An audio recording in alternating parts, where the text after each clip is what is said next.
Hey y'all, what's up? Welcome back to my channel. Let's talk quavonne. It is your girl quavonne, and guess what, y'all? I'm back with another video. Hey, I'm back with another video. Oh, I'm back with another video. Yes, and I know some of y'all is like, well, baby, it's about time. Where you been? Yes, I've been gone, y'all. I've been gone, but don't worry about me being gone, because guess what? I was here now, baby. I was back. So y'all, now that I'm back, let's get into this Bible talk. You're gonna look back and be so amazed. How it turned out, it's only his grace. Only the way he said he would. Okay, y'all. Before we get into it, I want to talk about the shirt I got on. Y'all see this shirt? Yes. I bought this from a local young entrepreneur. He is probably about 16 or 17 years old, and he is amazing young entrepreneur. The shirt is dope, y'all, but I really want to talk about his customer service. Y'all, I bought the shirt and I didn't go pick it up for about 3 or 4 weeks. Instead of him forgetting about me like I forgot about my product, he sent me a reminder text just saying, hey, I just wanted to remind you, your shirt is still ready. It's waiting on you. Listen, when I went and picked my shirt up, he was so kind. He was so courteous. My shirt was wrapped up in plastic, so professional. Y'all, it delighted my heart to see a young entrepreneur not trying to make money, but a young entrepreneur who cares about the quality of his product and who cares about his customers. So y'all, if y'all are looking to support a young entrepreneur, check him out. I'm going to leave his Facebook information in the description down below. Y'all, I don't know if he shipped, I don't know, but he was just so amazing that I just wanted to give him a shout out and just tell people, if y'all looking to support him. So I'm gonna leave his information in the description below. Y'all reach out to him, see if he shipped, reach out to him, see what shirts he got y'all might like, but please do support him because his customer service is amazing. Y'all probably hear my neighbor out there cutting the grass. Listen, y'all, it ain't nothing I can do about it. It's that time, grass cutting time. So if y'all hear the lawnmower in the back, it'll be all right. It will be all right. It will not be the first time that we done heard a lawnmower, y'all. It will not be the last time. Now let's get into that Bible talk. So listen, y'all. Today I want to talk about doubt and fear. Doubt and fear. Yes. Those, I call them partners in crime, because I like to tell people that doubt and fear are thieves. They thieves. They will steal from you anything, and if you let them steal a little bit from you, baby, they're gonna try to steal more and more and more from you. Just think about it. Think about if you want to do something and you let a little bit of doubt step in. Maybe somebody might be like, oh, ain't nobody never did that, and it'll steal your dream. It will steal your hope. It'll steal your expectation. It will continue to steal from you. And doubt and fear, they come together. They work, like I said, they partners in crime. They work as a team. Doubt come in, then fear slip in, and fear bring anxiety with him. Fear bring anxiety. Fear bring anxiousness. You become to be anxious. That's how they work. They are thieves. The scriptures say this in Proverbs 13:12. The scripture tells us that hope or faith or belief deferred maketh the heart sick. It make your heart sick. When you let fear or doubt step in, it begins to make you sick. It begins to weaken you in your spirit, weaken you in your heart, weaken you in your will. And listen to this. Deferred does not mean you just don't believe. No, deferred means to be postponed or to put something off. So y'all, it is really important that you don't let doubt step in any area, because it ain't saying if you just don't believe it'll make you sick. No, it say that your belief or your faith deferred. That means that it's postponed for a second. That means you doubt it for a second. It still will make your heart sick. It still will make your will sick. It still would make you sick in your press, make you sick in your push towards whatever the Most High has put before you. Listen, y'all, why do y'all think that when Joshua was going to conquer Jericho, the Most High told him, listen, fear not, and be not dismayed. Be of a good courage. Then he reminds him again, listen, I need you to be only of a good courage. He didn't just say be of a good courage. He said only of a good courage. So he's trying to remind Joshua that this thing that you got before you is serious. You are conquering new land. You doing something new. This thing that I'm putting upon you. And you do not have the ability. You cannot afford to focus on nothing else. You cannot afford for your hope, for your belief, for your faith to be deferred. You can't afford that right now, because what I got before you is serious. And so I want y'all to know that we have to know that doubt and fear, they thieves, and they are coming to steal our stuff, steal your word. Listen, they will take the word right out your heart. You hear me? It's saying to make your heart sick. They will take it out your heart to where you don't even believe what the Most High has told you. So be really, really careful about doubt and fear, because I call them kleptomaniacs. They are kleptomaniacs, and they are looking to rob you blind. So don't let them rob you blind. Don't let them panhandle you off the path you should be on. And why I say panhandle, a lot of people think that panhandle only mean to sit outside and beg for money or sit outside and beg for food. But that's not what panhandle only mean. The first definition of panhandle, it means to a narrow strip of territory projecting from the main territory. So it's saying it's a narrow strip projecting from the path you're supposed to be on that could push you into another state. So don't let fear and doubt panhandle you out of your stuff. You hear me? Don't let it panhandle you out of your stuff, because it will. And I want y'all to know that how you hold up in whatever you're going to accomplish, the Most High will give you a word, and how you hold up determines your outcome. It does. It really determines your outcome. And y'all might think I'm lying, but let me go to the scripture real quick. I'm going to go to Galatians. Galatians 6:9 says, "And let us not be weary in well-doing, for in due season we shall reap if."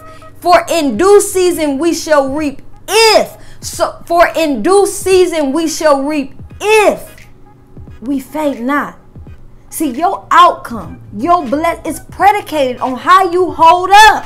It's predicated on how you hold up. It's predicated on how you hold up through the process. Don't let doubt and fear rob you. Listen, don't let that partner in crime rob you from your stuff, rob you from the word that the Most High has given you. Don't let it rob you. Listen, y'all, I was talking to my friend recently, and he called me. And when he called me, I heard his weary spirit. I heard it. He was just telling me that, man, I'm a little weary, and you know, he needed to fast. And he was just telling me that he was feeling heavy.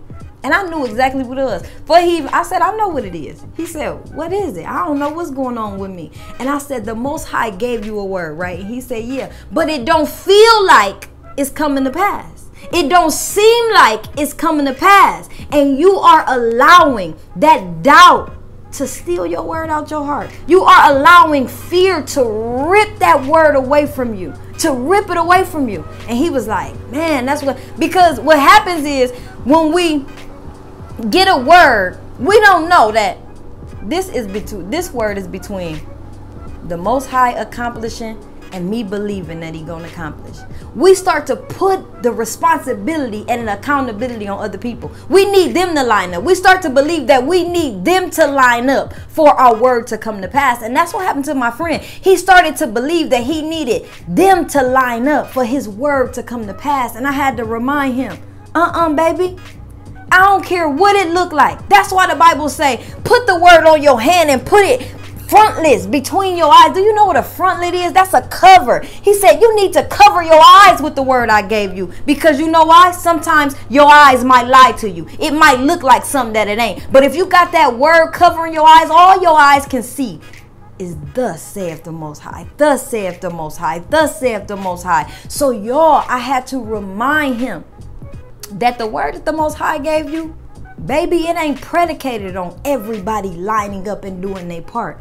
It's predicated on what He said He gonna do and how you believe what He said He gonna do. Then I read him Galatians and I told him, it says that don't be weary, don't get weak, don't let doubt and fear come in and steal your stuff. Don't be weary in well-doing. Don't be weary in waiting on the Most High. Don't be weary in being obedient to the Most High. Because y'all know we can get weary because it can feel like our effort is in vain. I don't care what it feels like. Your feelings are lying. It is not in vain, because if you stick to what he said, it will come to pass. Your waiting is not in vain, because if you wait on him, it will come to pass. What did he tell Habakkuk? He said, listen, if it don't come, wait on it, because it's going to come, because it shall not tarry. Even when you think it's tarrying, wait on it, because it shall not tarry. And that's something that we don't get in our spirits, because I bet Habakkuk was like,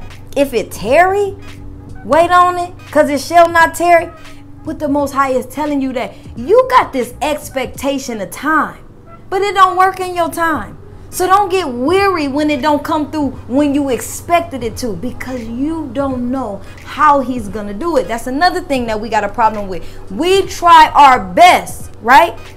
We try our best to figure out how he going to do what he said he going to do, instead of just letting him do what he said he going to do. Just trust him. Just wait. Just be obedient on what he told you to do. So what he said he could do, he going to do. We want to be in control. I had to learn this a long time ago, y'all. And I tell everybody this. I had to learn that the strongest and the most in control I could be was when I gave up my control to the Most High. That's the most in control I could ever be, because I can't dictate and control how this supposed to go out and how that's supposed to pan out. But when I gave my control to him, it was the most control I had ever been in. Why? Because I had control on being blessed, because he said do this, and guess what? I did it, and the blessing came. And so that's where our control comes in. Our control comes in rendering it to him. Rendering it to him. So y'all, back to my friend, because y'all, I get into this thing and I get off. So y'all, I had to remind him. Don't get weary in your well-doing. Don't predicate your outcome on what other people gonna do and how they gonna be in line and what they need to do, because that ain't where your outcome is predicated upon. Your outcome is predicated upon how you believe what the Most High said. And it said, for it will come, it shall come to pass in due season, if you faint not, if you don't doubt for a second. See, because remember, defer, it don't mean I just ain't gonna believe. It means that I postpone my belief for a second. And we go through that. We go through this back and forth belief thing, and then we wonder why it didn't come to pass. Why didn't I accomplish this thing? Why didn't this blessing come through? Because you let doubt steal your stuff. And I want y'all to know another thing. We are blamers. We like to blame the enemy for everything. And some of y'all might say, well, the enemy brought doubt. The enemy brought fear. No, your sin did, baby. Your sin, just like Adam. Think about it. Adam was in the garden, right? He ate the fruit. Now the enemy did give him a couple words that persuaded him out of holiness, right? It persuaded him and Eve out of holiness, so they ate the fruit. But the enemy didn't make them do nothing. He didn't make them do nothing. So then after they ate the fruit, now they like, ooh, I'm naked. Let me cover myself, right? Let me cover up. The Most High comes, and what does he say? When Adam said, well, I hid because I was naked. He said, baby, who told you that you was naked? Who told you? And that's the same thing with fear. The Bible said that he did not give you a spirit of fear. He didn't give you a spirit of fear, but love, power, and sound mind. So now he say to you, baby, who gave you this spirit that I didn't give you? We did. We did, because we allow our senses to trick us and negotiate us out of what the Most High said. We allow our own natural observations to bring on this spirit of fear, to bring on this spirit of doubt, because it ain't looking like he said. That's why the Bible say, make it frontless in front of y'all. Make this word frontless between your eyes, so that you can't see nothing but what I said. You can't hear nothing but what I said. Think about what he told Joshua. He said, meditate on this thing day and night, because you can't afford to let nothing else slip in. So that's what we got to do. When the Most High give us a word, sometimes I got to start meditating on it to remind myself so I can't hear my own thoughts. It don't got nothing to do with the enemy. It got to do with us. I have to meditate on the word that the Most High gave me so that I can't hear my own thoughts. So I meditate on it so much that my thoughts is obsolete, because I cannot afford to let doubt slip in. I cannot afford to postpone my faith. I cannot afford to defer my belief. I cannot afford to jeopardize my outcome. You see what I'm saying? I cannot afford. So y'all know that doubt and fear, they are thieves, and they are trying to steal your stuff. Don't let them steal your blessings. Don't let them steal your faith. Don't let them steal your expectation. Don't let them steal your hope in the Most High. Don't let them steal it, because once it's stolen, you become sick, you become weak, you become weary. And the scriptures say, don't be weary, because if you keep to your well-doing, if you stick to your well-doing, the blessing gonna come if you faint not. So y'all, I just hope and I pray that this concept of doubt and fear helps bless you and help you get a new routine. I pray that it develops a new routine in you. In the name of Yeshua, I pray right now, Almighty Father, I pray that anybody listening to this video, that you put this word down in their heart so that they develop a new routine, that they develop a new process to protect themselves from the thievery of doubt and fear, in the name of Yeshua. So y'all, listen to these words. Let these words help you to develop a routine, a biblical routine, a biblical routine. The Bible says this is what the Most High told Joshua to do so that he can accomplish what the Most High told him he would, so that he could see the blessing, so that he could see success, so that he would be prosperous. Then the Most High goes on to tell him that this routine of meditating on it day and night, of keeping it in your mouth, keeping it in your eyes, this routine is what make your path prosperous. This is the way to prosper. This is the way to, this routine of protection from doubt and fear. And y'all, before I go, I want to say one more thing about because Joshua did something when I was reading it that really stuck with me. After the Most High builds him up and tell him, be of a good courage. Don't fear. Don't be dismayed. Don't have anxiety. You don't got, only be of a good courage. Once the Most High tell him, meditate on this thing day and night, you know what Joshua do? He go tell the people that. He go tell the people that because he realized, I need to conquer this thing with these people. I need to conquer this thing with these people. So although I'm strong, I got to remember to make them strong. And y'all, that's where we fall off at. It's because some people around us that's connected to us, that's going the same place with us, we forget to strengthen them. Listen, I got a 10-year-old daughter, and when the Most High give me a word and I meditate on it and I get it in me, then I give it to her and I make her meditate on it, because you going with me. You going with me. So I'm going to need you to be strong with me in this thing. So remember, y'all, that when y'all get the word, meditate on it. And once y'all get strong in it, if some people lined up to help you along the way, put that thing in them so that they be at the same strength as you. And sometimes they may doubt. Sometimes my little 10-year-old daughter may say, well, mama, it don't look like. So I say, hey, I don't care what it look like. Your eyes may lie to you. Your feelings may lie to you. You hear me? But the word of the Most High shall not return unto him void. So y'all remember, take that advice of Joshua. Take that advice of Joshua. And once you strong, make the people that's connected to that journey, that's connected to that accomplishment, strong too. Strong too.